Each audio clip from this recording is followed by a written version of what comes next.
right, we're back once again with Natural Freedom League. I am John Wydogan, here again with my producer and co-host, as always, Chill Will Keller.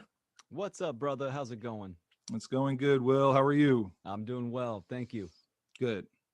And we are very honored to have our guest today from thehealthyamerican.com, Peggy Hall. Hello, Peggy. Hey guys, it's actually .org. The .com will take you to a probably somebody selling masks or something. That's funny. That reminded me. I don't know if you know of the organization V is for Vaccine.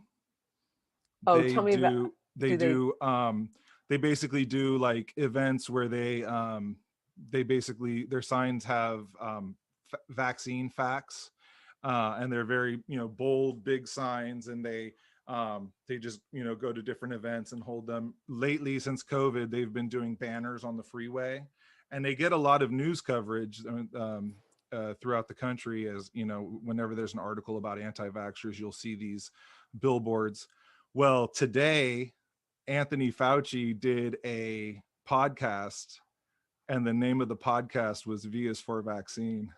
Oh my gosh, that is something. So everybody in the thread was like, they must know, he must know about your organization. And he's either trying to they're either trying to, when you search for V is for Vaccine, you find this podcast. Yeah. It was pretty crazy though, Misdirection. Yeah, it is the misdirection. I have to say it's pretty clever. Yeah, if you mistype the address by one letter or something, it definitely takes you to where to buy masks. So I have to give it to the competitors on their cleverness. Imagine if they used it for good. Yeah. Yeah. Exactly. So you created the Healthy American, which basically teaches people how to confront these orders that have been going on since the lockdowns and the COVID-19 alleged pandemic. So how did it come to be, and when did you start the Healthy American? I felt that everybody thought the way I did, that all of this was just a bunch of hogwash. So it was astonishing to me when I found out that people really thought that what was going on was useful, and that being locked in your homes and being told that you couldn't go to work, and that other people were essential and you weren't. There was an astonishing number of people that were on board with that, not even reluctantly, but willingly and eagerly and giddily and excitedly. It really turned my stomach. And I've been an educator my whole life. Probably started teaching my stuffed animals at the age of 5, and then was a swimming instructor, English instructor, director of teacher training. I have a degree in political science and a master's in international policy studies. So I've always had a fascination with society, with governments, with different cultures, with how people live in communities, why governments are organized a certain way. I'm just kind of a nerd in that way, where I always was curious about civics, and I don't even know if they teach that anymore, but it was just fascinating to me. I actually wanted to be a lawyer when I was in college, and then I sort of came to my senses and realized I cared about truth and the law too much to want to be a lawyer, because I didn't want to just have to deceive people. And I have a lot of good attorney friends. I'm sure they'll take this in good naturedly. But to answer your question specifically, I had a couple of part-time jobs a year ago. And one was at the community college teaching English, and another one kind of my fun community teaching water, fitness, exercise. I've been in health and wellness for many years. So when it came with all of this, it encompassed my interest in health, in politics, and then also advocacy, because I've done a lot of activism in terms of animal welfare. And so I have some understanding of how government works. And I personally have worked for the federal government, the state government, county government, and city government. So the only government I haven't worked for is the HOA, but I'm thinking of doing that because there needs to be some changes here in my community. So I'm pretty familiar with, I'm somewhat familiar. And when I was told that I couldn't go to work, I knew that that was wrong. I knew that no individual has the right to tell me what I can and can't do. The only thing that can tell me what I can and can't do, and this is where we're going to get into some of this fun stuff, you guys, in terms of law. So, for example, there's a stop sign, and I'm not going to go through it because I don't want to get in a car accident. And it's there's a big red stop sign, and I also don't want to get a ticket. And a lot of our behavior is governed not only by our own morals and judgment, like I'm not going to steal something because I know it's wrong, but there's also a penalty if I steal something. And for some people, the penalty is the only thing that's going to stop them from stealing something. And for other people, you don't need a penalty because it's like, I'm not going to steal because I know that's wrong. So I knew this was wrong. I knew that it was wrong, that no one could tell me that I couldn't go to work. And I knew that it was wrong that no one could tell me that I had to stay home. And not only tell me, but to tell everybody. So I may have been like many people in the very beginning, where I was just astonished, and I'm posting all this stuff on social media, in particular Facebook, which is where I happen to be active. And because I'm a researcher by nature, I've published many hundreds of articles in health and fitness, and love to research and find out information from the direct source. I don't have a TV. I never watch TV. I don't have a radio, don't get a newspaper. I go to the direct sources. So I rolled up my sleeves and I went to the CDC. Now, you know, I'm not saying the CDC has infallible information, but they were the ones that were disseminating this information. So I wasn't getting it second or third hand from ABC News. I went right to the CDC. And I was astonished when I could easily find the statistics of how many people had died of the flu and pneumonia in previous years. And I found out what those numbers were for California. And then I compared them with the current numbers of California. And it was so far out of bounds that it wasn't even in the same ballpark. So then I figured out, under what authority does a governor have to issue an emergency order? And it's very simple, it's very clear, it's very easy to read.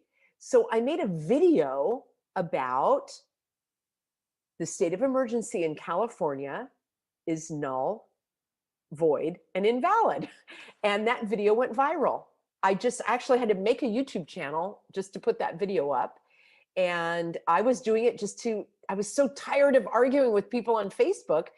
My husband said, look, sweetheart, Facebook is like a bar brawl. Nobody's in there, nobody's there to hear what you have to say. People go on YouTube, they want to learn something. There's a lot of, tutorials, and people go to figure something out. He said, I go on there to learn how to fix the drain and do this and that. So I said, you're right. People do want to watch videos on YouTube. That's why it's there. So I made this video, and it was uploaded on many platforms by many different people on many different channels on YouTube. And people kept telling me that they kept finding a dead end. Every time they went to click on it, it was already taken down. And so it's been taken down many times. It is back up on my original channel, The Healthy American Peggy Hall. It's probably going on maybe 200,000 views at this point. After many, many, the reason I'm saying this is it was astonishing to me that I was the first person, to my knowledge, to expose this fraudulent activity behind these so-called emergencies. Many people, to this day, a year later, have no idea that there's a health officer in their community, that health officers are the ones that are creating these orders, that these orders are under a very flimsy, illegitimate emergency measure by their governor. And so, being a teacher, I just set out to educate people as to how to find the law. They're not laws, but how to find these orders, how to find the statutes that allow a governor to issue or call an emergency. In many cases, like in California, those emergency orders only last for 60 days and they automatically expire. in California, the governor never came out and said the emergency is over, but what he did is a de facto ending termination of the emergency, because to the day, 60 days later, it was like 61 days later, he came out with a new executive order, which only applies to the executive branch of government. It does not apply to any individual citizens unless those individuals work in the executive branch of government, like for the DMV or Department of Fish and Game or something like that. So that's what launched the Healthy American. People asked me, how do I find those laws? How did you know about it? Where can I find them? So I decided to create a full-fledged website, which in a period now of just shy of a year, because I sent that video out in May. The website's like an encyclopedia. I mean, we've researched every single state law. We've compiled them that have to do with discrimination, the laws that prohibit and protect people from discrimination. I've probably the one person known for educating people on what a public accommodation is, the laws that protect people from discrimination, the notion of a direct threat and how we aren't one, how you have to have a sworn affidavit from a doctor that says you are carrying an infectious disease, and that has to go to a court, and then that has to have a judge say that you are contagious, and there's a court order of quarantine against you, and aside from that, you have the right to be in public. So I'm pretty much synonymous with this whole notion of serving notices of discrimination to people in terms of the grocery stores that are violating the rights. And a lot of this is just common sense. And a lot of it is just like, I still can't believe that many people think that what I'm doing is anti-government, anti-mask. I'm not anti anything. I am pro civil rights, pro human rights, pro God-given rights, and yes, pro natural rights, which I know you guys are all about. So that's my long introduction. And I was let go of my 2 part-time jobs, and happy to be so that I can devote, 20 hours a day to this work that I will never stop doing. That's a phenomenal story. One thing that I love is that this characteristic that you've always had about you, being curious, right? It's a rare quality. People being curious about any type of information and asking that one question, that super important question of why. And then you go down the paths and the rabbit holes, but you got to ask why to get down to the solution and the causal level of issues. So that's a phenomenal story. Oh, thank you. Yes, I've been curious by nature. I think my whole life has been geared around skepticism. I don't take anything at face value.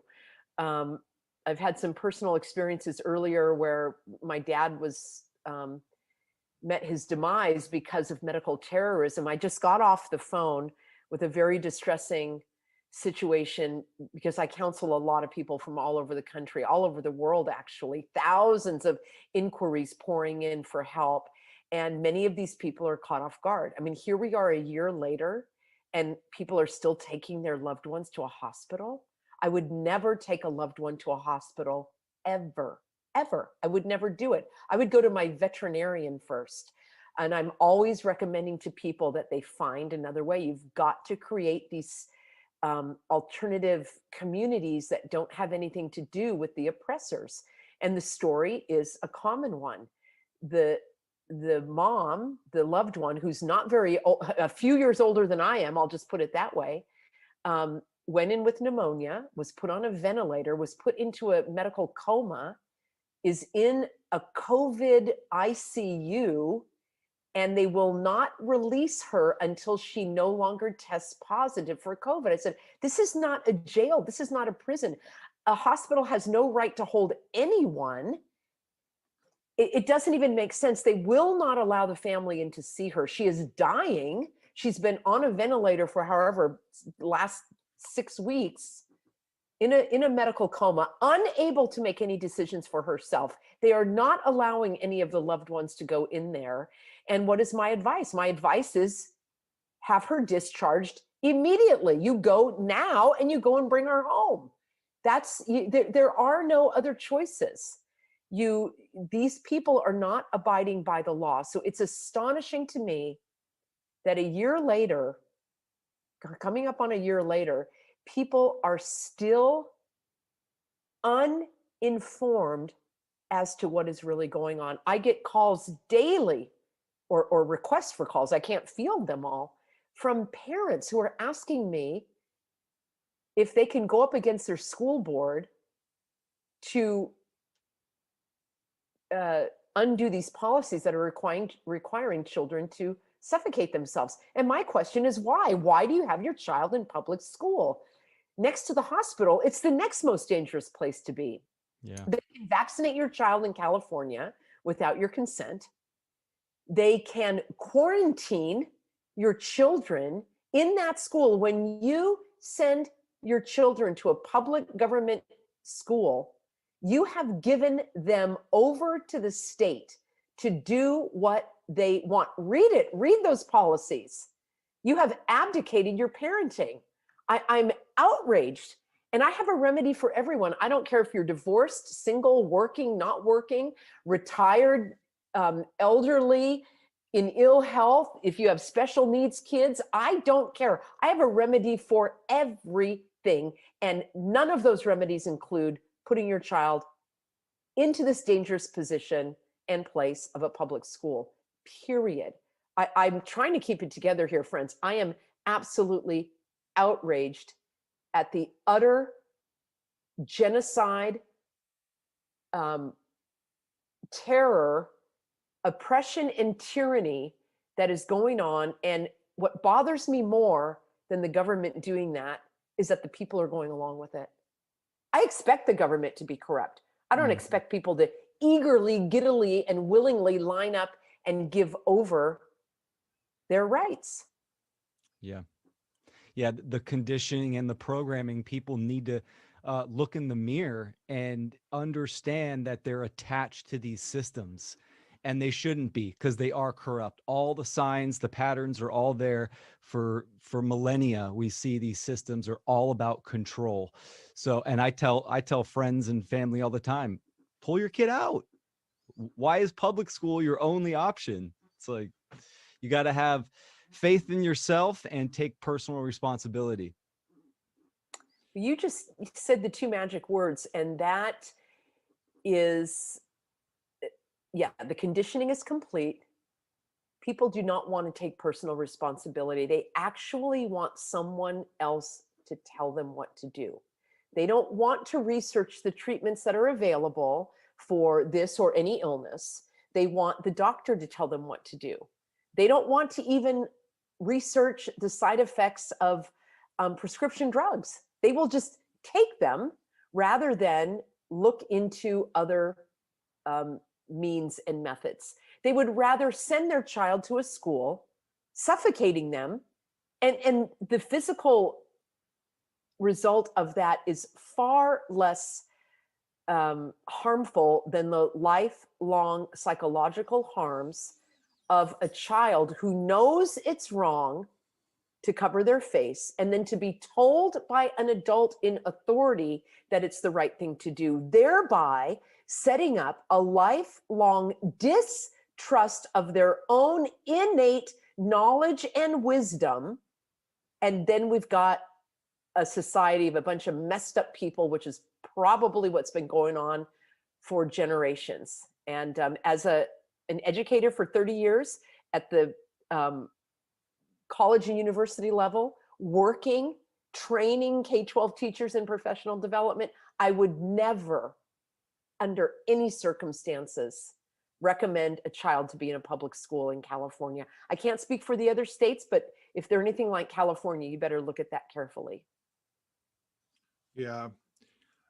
So when you say you're looking at the statutes, those would fall under UCC that you're looking at, like because there's so many different like jurisdictions with law, which is I think part of the it's part of the scam, right?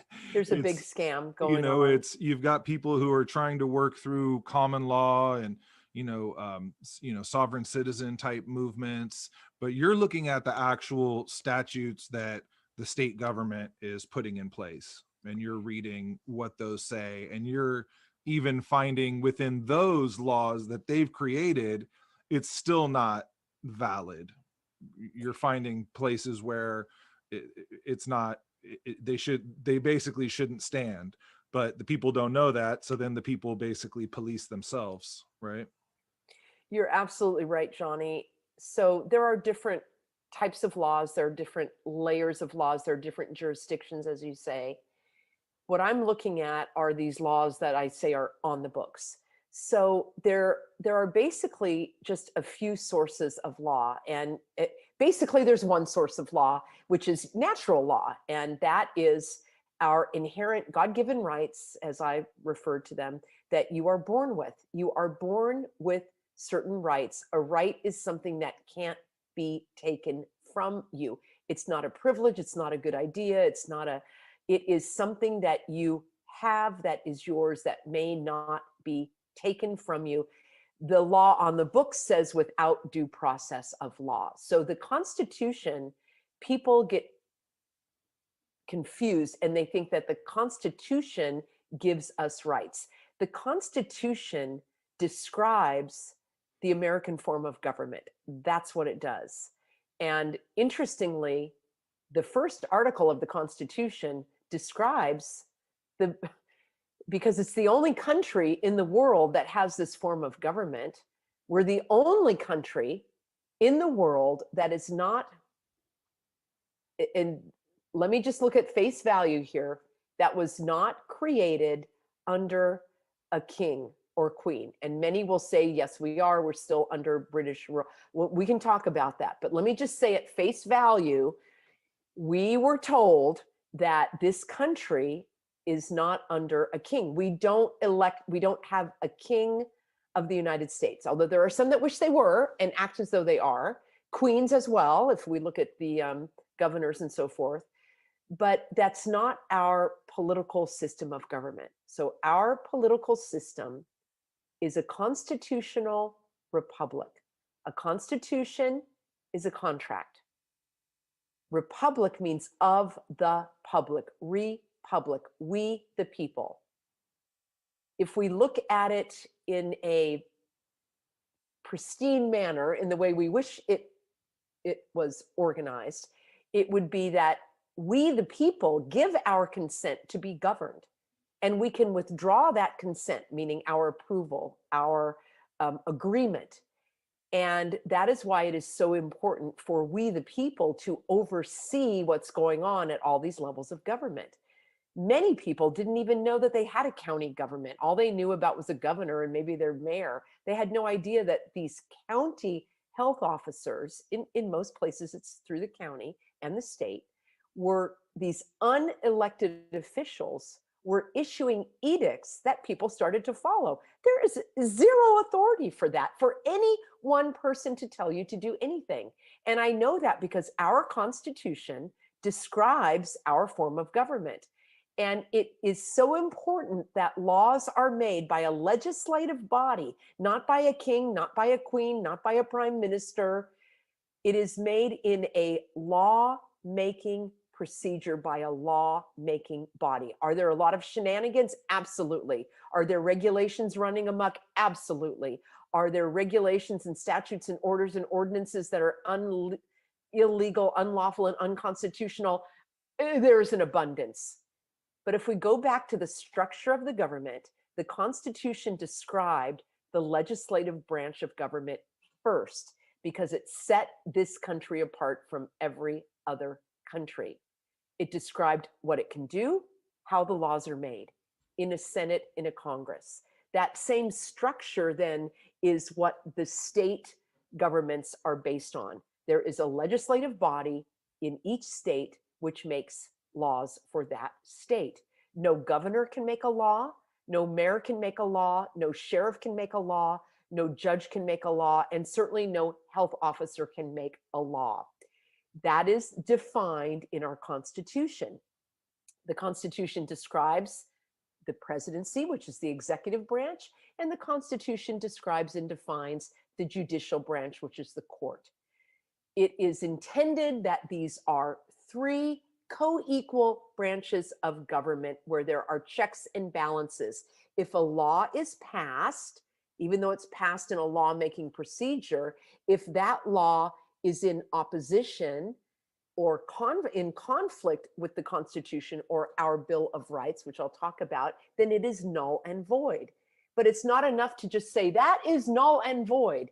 It goes to a judge, and the judge rules and affirms and reaffirms and upholds the fact that that law is null and void. It has happened throughout our entire history. We have that procedure also in each state. For some reason, ignorance and maybe intentional deception, people have this idea that the governor said, the governor said, the governor's mandate, the governor said, there's a governor's new law. It is absolutely nails on a chalkboard to me, and I will not stop talking about it. In California, I was relentless. I mean, I have t-shirts that say no governor can make a law. Every other one of my videos has that statement. And finally, the governor of California, and I have him on video saying it at a press conference, he said, I can't mandate anything. I can only encourage, which is exactly the truth. He cannot make a law. Only the lawmaking body can do so, and those are called statutes. So there is constitutional law, or that's one source of our law.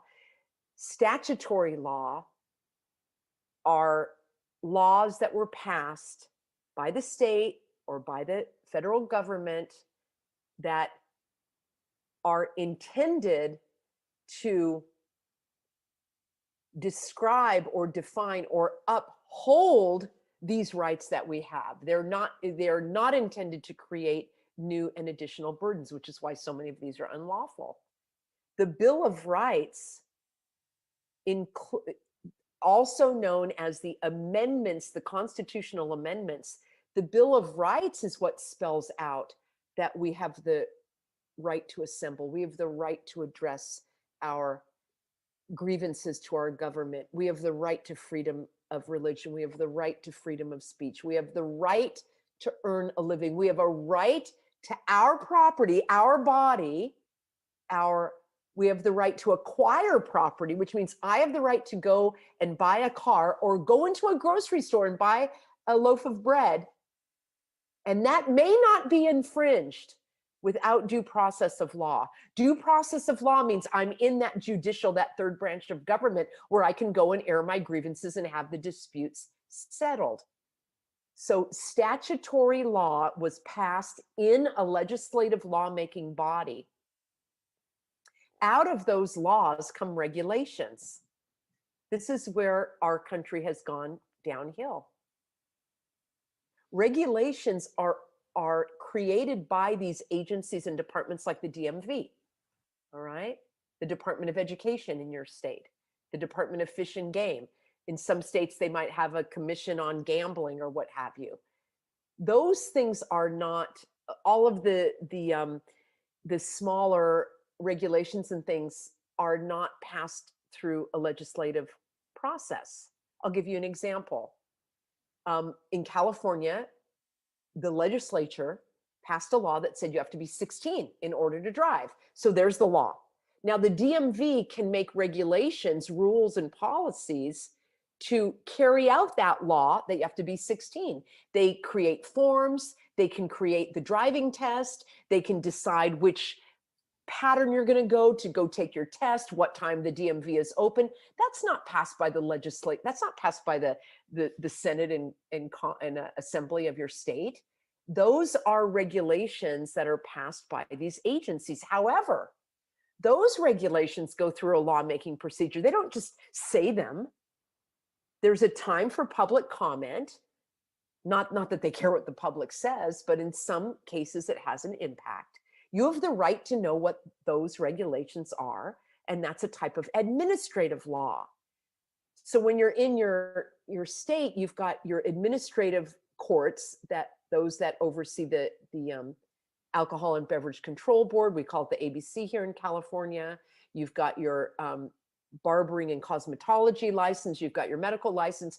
All of these are types of regulations that are really created in not a constitutional manner, but they are on the books and we are expected to abide by them. And I think this is our intersection, friends, where there are all sorts of regulations and things that are not lawful, that we just go along with because we're either ignorant, or as you said, Chill Will there, that people don't want, it's the personal responsibility. They don't want to be responsible for learning. So anyway, I've been quite long-winded, but I'm very passionate about all that. Oh yeah, no, that's beautiful. Um, the logical fallacy, the appeal to authority, and I want to go back and touch on education, because it's all about education. We don't, the majority of people don't know their rights, and they don't know what rights are. A right is any action that does not cause harm to another being, and nobody can delegate these rights, and you can't grant them or take away.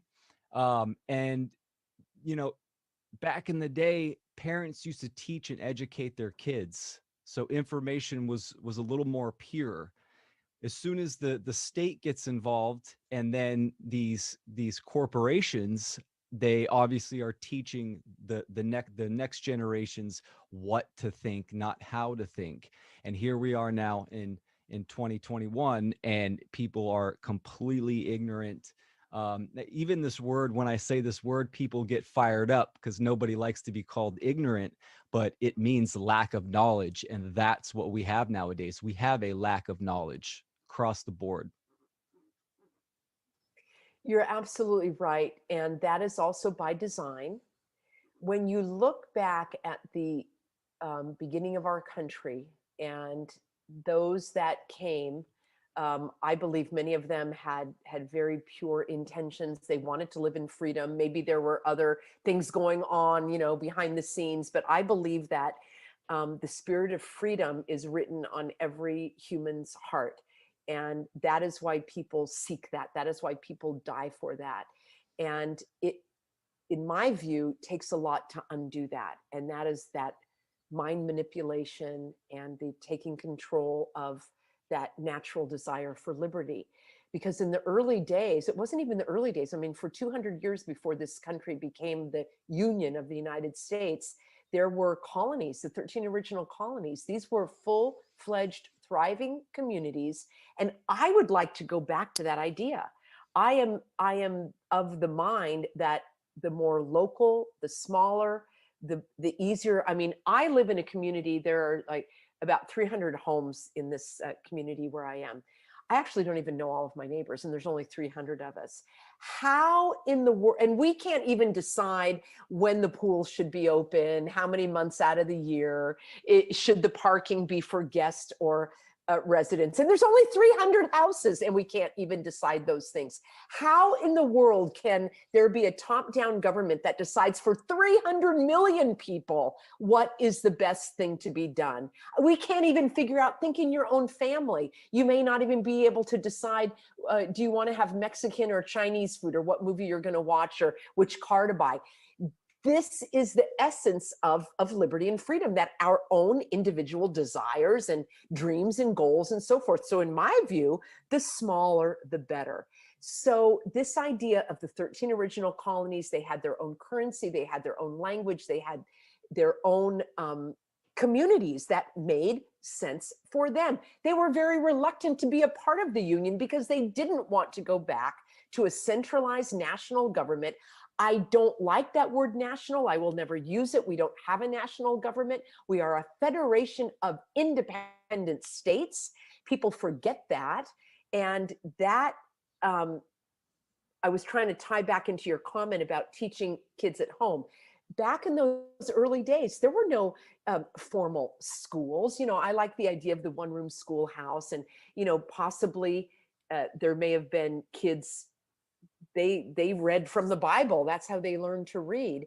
And they were taught by their family. They were taught important practical skills. They weren't even taught, they learned them Children don't need to be taught. Children learn and discover and grow and explore on their own when it is unfettered and not suffocated and strangled by public education. To me, that is the number one. I have a couple of goals at the Healthy American. Number one is getting the kids out of school. I've got a philosophy and an approach called freedom learning. You need to get your kids out of school today. There's no deadline. You don't have to worry that they're going to fall behind. They are going to soar. They are going to hop, skip, and jump over their peers once they are out of that suffocating structure of 7 a.m. to 2 p.m. and you only learn math at 1 hour and then the next hour is science. That's not how the brain works. It's the worst possible way of learning. So you got to get the kids out of school. And then the second thing that I really focus on is keeping the businesses open. And the third thing that really is of importance to me is the defenders, the law enforcement, because we can create these societies, these alternate communities and freedom societies and freedom communities, but we still have to have that missing piece of defense. And so that's, I don't even know how I got off on that topic, you guys, but we're flowing. We're flowing. With it. We're flowing. Well, there's, I mean, as I'm reading my list of questions, I'm like, there's just so many things that we could talk about. But one thing I wanted to tie in was a thought that we had in, studying natural law and then looking at the founding fathers and what they built is under natural law, and which would we consider true anarchy, which anarchy means no rulers. It doesn't mean no rules. The word actually breaks down. Is without, is Greek for without, and archon is Greek for rulers. So anarchy is no rulers, but the rules are under natural law, but you have to use your reason and and understanding to understand what that is. Like what do I have a right to do and what do I don't have a right to do? Well, that breaks down to two pretty easy principles. The non-aggression principle, right? I don't harm you, you don't violate me, I don't violate you, and the self-defense principle. And what I think is pretty amazing about the Constitution is that I believe those are the amendments, the first and the second amendments, that they coded natural law in the Constitution. And then I agree with you also that if we could get back to that, it feels like from there, all this other stuff was added that kind of convoluted it. And obviously there's people who are purposefully, muddying the water, so to speak, in terms of our laws and what's appropriate, and not educating people about rights, not educating people how to think. So I do think that there's a power to the Constitution. We have to unearth it, and we have to show people what those true principles are and what they were talking about. I want to ask you specifically about some successes you've had. I know that you were dealing with a lot of action, going into stores, going into businesses without a mask. And I just wanted to know, like, how you feel like that's worked out, what kind of successes you've had. Have you worked with any businesses or stores that have gone along with, your ideas, or is mostly everybody just falling in line? And, I even saw at one point you were even kind of considering maybe like a shopping time where you didn't have to wear a mask. So just kind of want to know like what successes and failures you've had throughout this experience. So I'm here in Southern California, and I live in Orange County, which is a very large, it's very populated. We have over 3 million people in Orange County, but it's a very small county by geography. So we're kind of bump into each other. And it's been a very active location for people standing up for their rights. To my understanding, it was the first in San Clemente. It was the first city to have any type of protest against these shutdowns. I don't call them lockdown because that's a prison term, and we have a key to our house, and they want us to believe that we're prisoners, but I will not participate in that. So, the shutdown or the illegal, unlawful stay at home and so forth. So early on, and I'm talking about a few weeks after all of this, after the 2 weeks went by, people are out in the street with signs and, you know, honking the horns and hugging each other and saying, oh my gosh, what's going on? This is crazy. So from that has been a very, very active um, fight for our freedom. So there are a lot of leaders in this freedom community here in Orange County that are my colleagues. And because of that, we have a very, very strong presence at our Board of Supervisors. The Board of Supervisor is the county government that oversees the health officer. The health officer in California and in probably every state has limited power in declaring a local health emergency. A local health emergency is not about public, it's not about individual health. A local health emergency would be something like there was you know, an oil spill off the coast, or there was a chemical explosion at a, you know, industrial park or something like that. Uh, and then they are able to say, you can't go in that building is off limits. In California, the local health emergency can only last for 7 days. And after 7 days, that has to be ratified by the governing body. Because remember, only a body of individuals that has a legitimate lawmaking authority can make these laws. One person can't. Well, the problem is, it never was ratified. Well, it was ratified, but it never underwent review. It's supposed to undergo review every 30 days. So as a group of concerned, freedom loving individuals, we started to organize and would get people to go to these county meetings where before they might have had 3, 4, 5 people show up to see what contract was being signed with the sheriff or what have you, how money was being spent. I don't think they made these meetings very interesting, and a lot of people weren't interested in going to them. But once they said that they were going to mandate masks in Orange County, oh, the gloves were off. Everybody showed up. We had hundreds upon hundreds of people. They had to cut our speaking time from 3 minutes to 2 minutes to a minute. I'm surprised they even still allow us to speak. And we were going in person, which is our right. So because of that, because of our, I call it local and vocal, being very visible, writing the letters, making the phone calls, being there in person, they repealed what was known as the mask mandate. I don't even like to use that word because mandate has no legal meaning. It's either a law or it's not a law, and this is not a law. So the Board of Supervisors back in the end of May said, we are changing the mask requirement to strongly recommended. So that was a huge victory for us.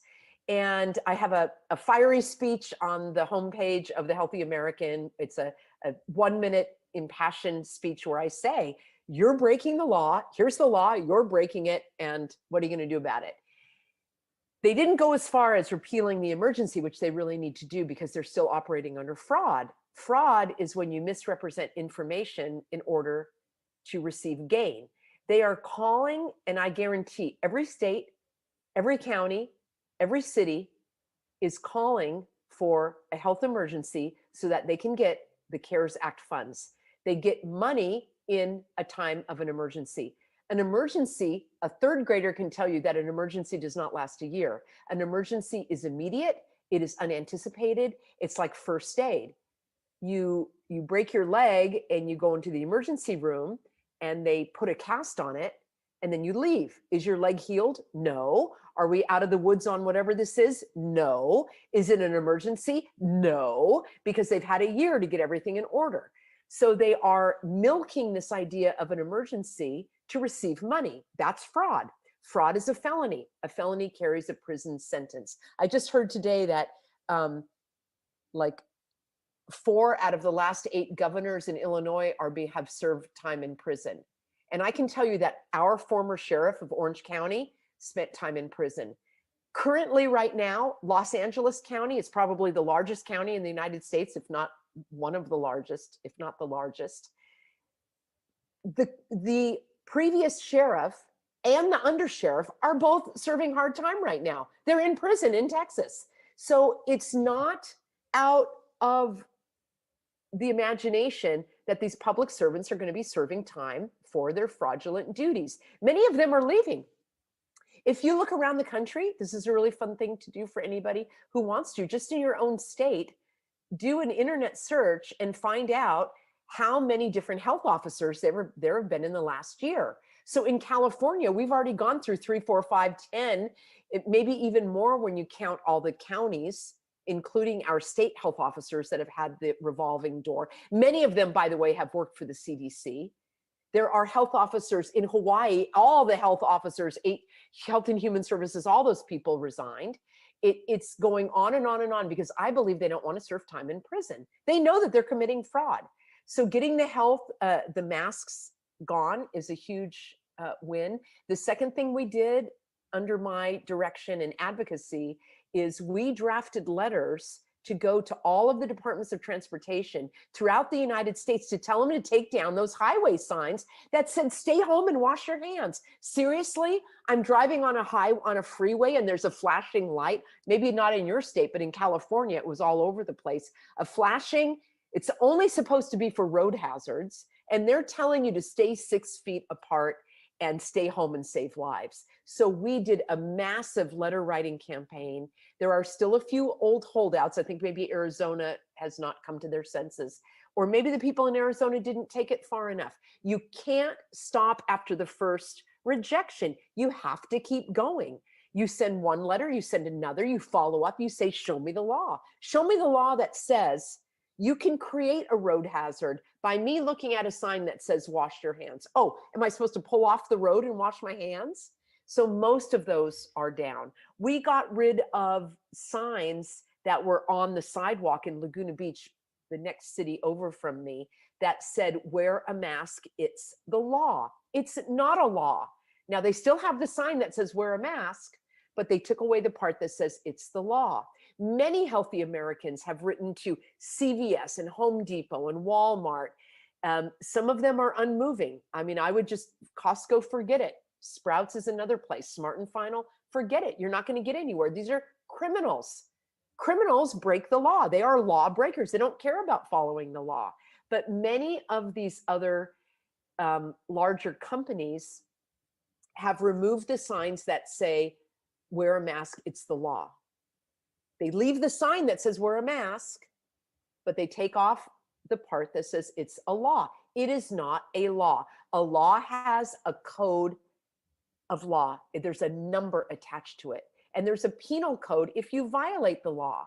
If you run a red light, the cop's going to pull you over. He's going to give you a ticket and he's going to check the box with the penal code. He's not going to make it up.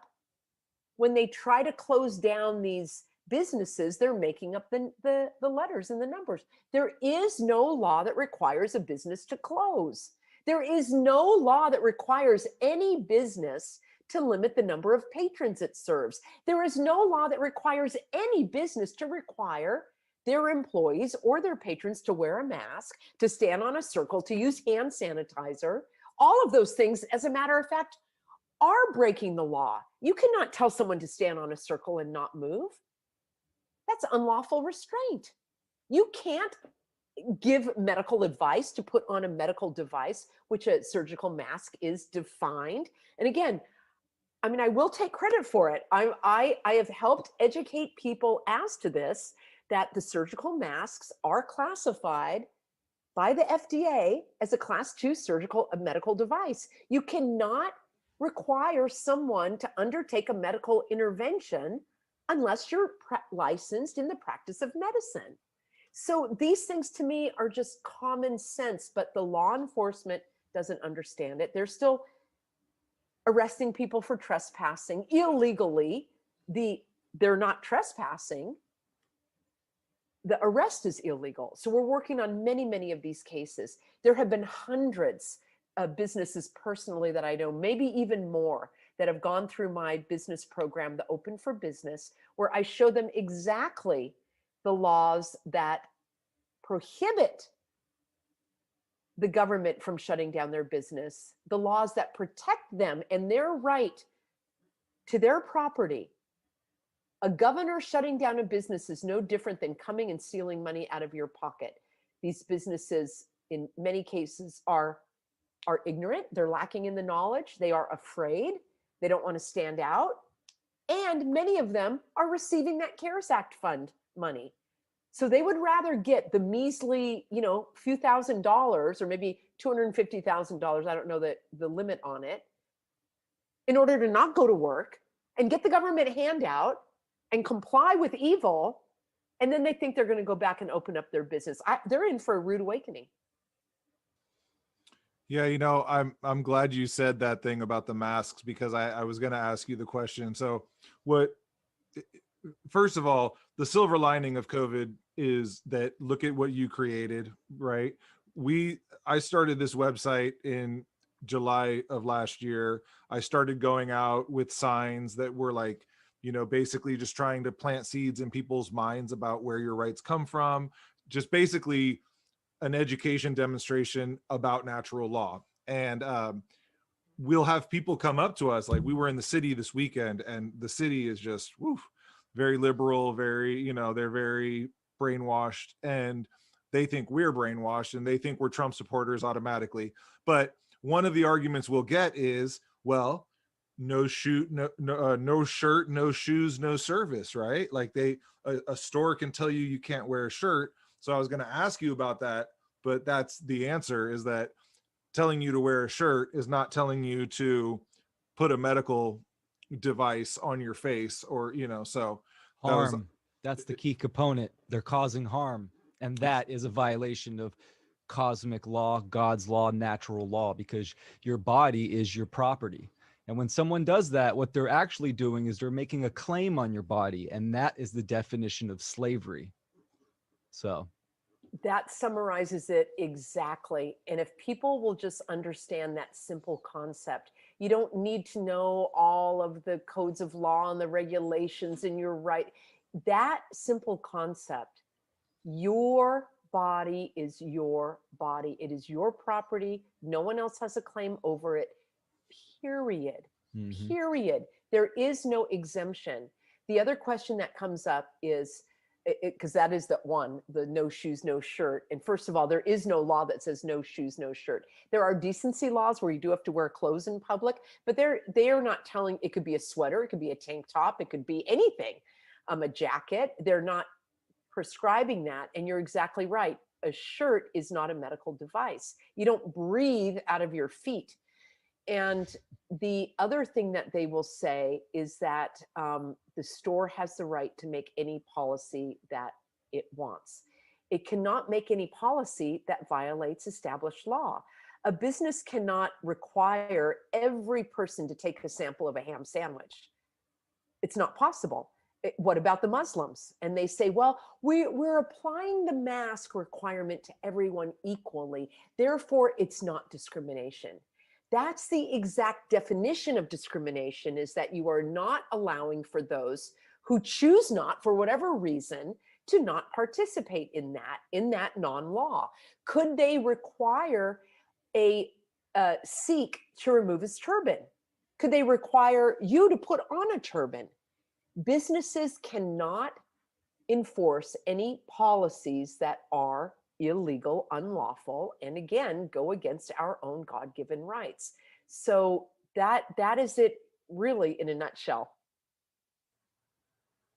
So I do have a question about, in terms of legislation, what would you say about the validity or the invalidity of AB 262, which they passed at the end of 2019, almost like they knew something was coming, which basically is like the quarantine law, right? It basically gives power to the health department. So how do you feel about that, in terms of that was actually a bill that the legislature went and passed, even though there was a lot of objection to it? Is it invalid? Do you think it needs to be challenged, or what are your thoughts on that? Yeah, it is completely invalid, as most of those things are.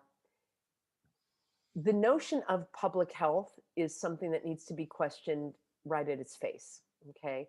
I don't believe in public health. There's individual health, and we are individuals. I don't believe in public wealth.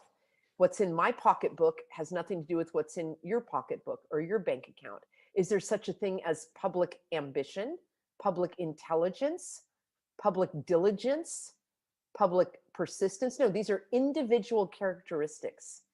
My health status has no impact on anyone else. Oh, but the emergency rooms are going to be overrun. Well, why? Who? Where's the evidence of that?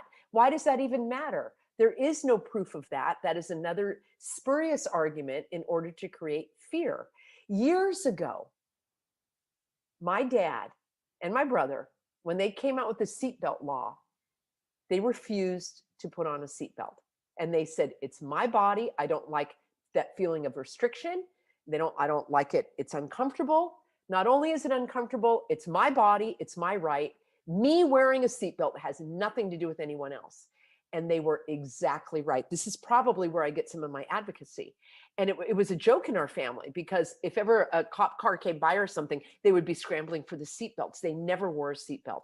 Well, Peggy, that is so irresponsible. What if they got in an accident? How is my dad not wearing a seatbelt have any impact on anyone else? The same thing with bike helmets for children. Now, if an adult parent wants to decide that it's safer for their own individual child to wear a bike helmet, that's fine. But one child wearing a bike helmet has no impact on anyone else. Well, it's going to overrun the hospital. Isn't that what hospitals are there for? Build more hospitals then. Those are spurious arguments that have no validity. It's like saying that I have to wear a raincoat in order to protect you from the rain, or that I'm going to put on sunscreen so that you don't get sunburned. None of these examples are, I mean, they're laughable, but no more laughable than I would wear a mask to keep someone from getting sick. It's absolutely ludicrous. But to answer your question there, Johnny, about this bill, and I want to remind everybody that these bills have a number like AB 262, but then it is signed into law. So it's no longer AB 262. There are actual statutes now that are written into law, and some of these include, in California, Health and Safety Code 101080 and 101040, I believe, is the one that says the health officer can take possession of any person's body, living or deceased. How do you like them apples? I don't like them at all. It's completely unconstitutional. It does need to be challenged. It needs to be challenged in court. And the way these things are challenged in court are either with a judicial review or when someone has actually been harmed. So let's say that you're a parent and you have a child who has chickenpox, and the health officer comes and says, under this authority, I'm going to take this child because that's what the law says. Any person, any body, any physical body, living or deceased. And you're the parent saying, no, you can't take my child. And the health officer comes with a sheriff and maybe at gunpoint. I'm not saying this happens. I'm just giving an example. Or maybe the child is at school and goes to, this is a much more likely scenario. You send your child to school, child starts itching. They've got chickenpox or measles or mumps or, something that is not deadly, but they will say that that child is at a threat now to the rest of the children, and they will quarantine your child without your approval or consent. This law gives the ability to that health officer to take your child into custody for a period of quarantine without your consent. Further, that child can be experimented upon. That law says that by under force, they can take bodily fluids from you. They can give you a vaccination and any other medical experimentation they want to do. Are you okay with this, people? I'm not okay with it. I'm not okay with it whatsoever. They can destroy your property. It's written in there. They can destroy your property and your animals. They can come in. They can kill all of your animals. They can burn your house if they believe, and trust me, friends, this is what's coming. All right. Those of us that don't get a vaccine, those of us that don't obstruct our breathing, they are going to, their long game is to say that we are the killers. We are the murderers. We are putting the rest of society at risk. And therefore, if we don't consent to being tested or to being vaccinated, that they can't prove that we're healthy. We've come to a society now which is called sick until proven healthy, guilty until proven innocent. It is the exact opposite of what the Constitution created for us in our contract. And you're exactly right, Johnny. It is chilling. And I will tell you that this happened a year or two previously. I'm about to do a video, a very horrifying video, and some people are going to know what I'm talking about. They may have even experienced it, where they did this on animals. I think it was in 2017. And they said that there was an outbreak, the avian flu, and Mm. they came to people that, like you or me, that we might have a dozen chickens, in the backyard or something. Small farmers, small and large, but a lot of the homestead type of people, and in the most inhumane way possible, slaughtered their flocks. Absolutely ghastly. I couldn't even continue reading the information because it was so unspeakably horrifying. I And heard that that is happening more recently in the UK. They're claiming there's some type of bird flu, and they're telling people they can't have chickens.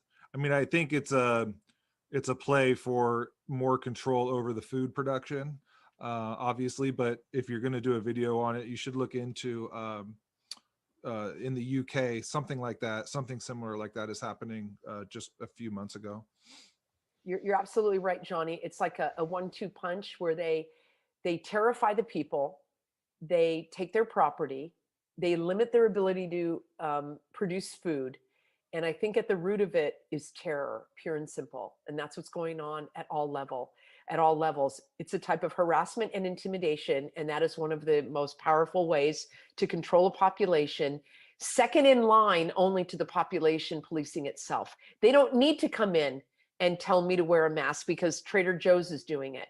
They don't need to have a law that says I have to be vaccinated because the airlines is doing it. This is called fascism. It's corporate fascism. It is where the companies themselves are making the laws and not the government. One, it's more powerful and there's more control because it's right where it meets us. When we're talking about governors and city councils and mayors, it's like, what do they have to do with me? Well, it has to do with me when I'm going to go buy something or get medical care or try to travel. And that's why they're using these companies. It is a very, very slippery slope. I've been fighting out against it for all of these months. And it is where the fight needs to be, is at these corporations. Absolutely. Yeah, I always tell people, sometimes people are so focused on the politicians or government in general. In reality, it's the public. They're the ones that need to be educated because, these stores or your neighbors, or they're going to be the ones turning you in.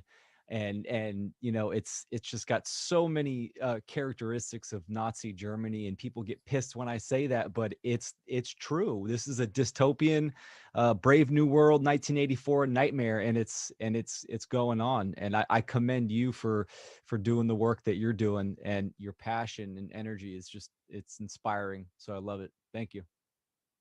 Well, thank you so much. It's really important for people to study history. There is a really interesting book.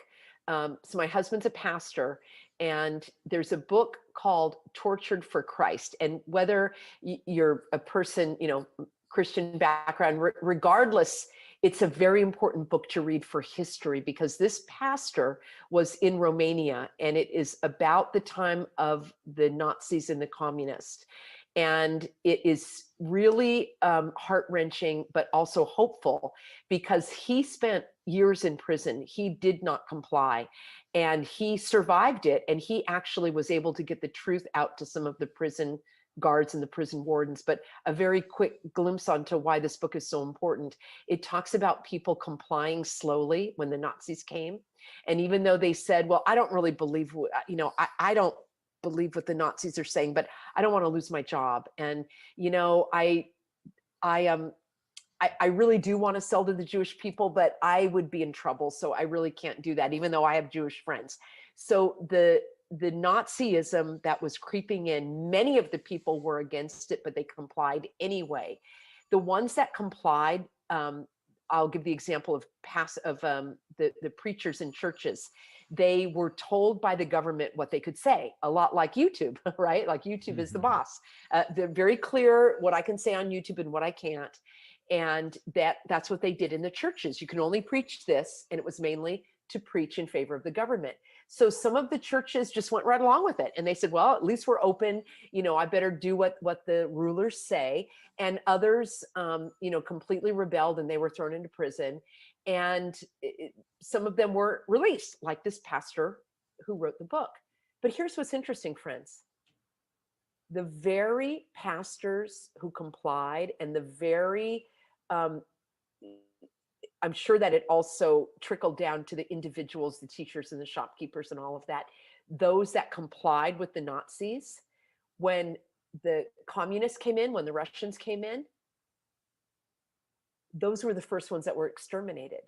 They didn't say to the pastors, oh, you were going along with it. Well, good. We'd like you to go along with us. No, they executed them because they knew that they would not stand up for their beliefs, and that if a new regime came in after the Russians, they would go off with them. So those that are complying are the very ones that are going to be first on the chopping block. And I tell this to the businesses all the time. You are either going to hand over your wallet and your business and the keys to your business, or you are going to handcuff yourself to the door and make them cut off those handcuffs. Those are your choices. Complying only makes you more of a target. I've got people here that I've been attempting to help and collaborate with that did everything. They put on the mask. They moved to their gym outside. They had 6 feet apart. They made them, do all this nonsense, and they still came after them. Well, you should have had your integrity and dignity. And most of those they're leaving alone because they know that they're a harder nut to crack. So the other thing that struck me, you guys, in this book, they said after the Russians came and it was communism, they wanted the good old days of the Nazis. Communism was so bad that Nazism in comparison was better. I just can never say that enough because I don't think people understand what is at stake here when the direction that we're headed if we don't put on the brakes. Yeah. Yeah. What was the name of the book again?